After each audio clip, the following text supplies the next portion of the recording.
pikërisht te çështja e refuzimit të gazit. Sa është kosto ekonomike për Kosovën edhe kosto i sigurisë për Kosovën në rast se jetë jashtë korridoreve të Ballkanit perëndimor për gasifikimin?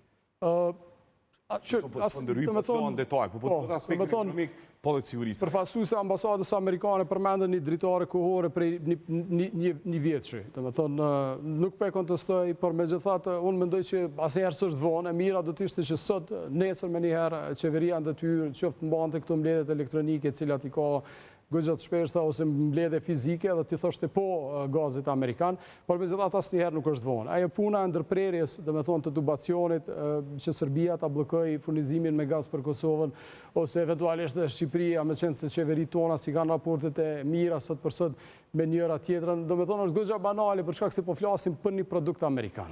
Domethënë as Serbia nuk do të guxonte të bënte diçka të tillë, domethënë po as Shqipëria absolutisht jo, s'paku këtë shtet e kemi shtet si motër, domethënë edhe është absolutisht banale që veç të mendohet, veç pse dy kryeministra sot nuk shkojnë mirë me njëri tjetrin që të mendojmë që Shqipëria mund bëhet pengesë në çfarëdo aspekti, nuk është bërë s'paku deri sot. Edhe ato barierat që kanë ekzistuar në tregtinë e mallrave sot nuk përmenden, meqense se i takojnë të kaluarës. Edhe as një shtet tjetër, domethënë për mos u bërë shumë, domethënë i pa skrupullt edhe ta rikujtoj audiencën që ka qenë Kosova që në 2-3 hera domethënë ka vënë masa ose bariera ose pengesa në importet të mallrave, cilat kanë qenë edhe mallra amerikane.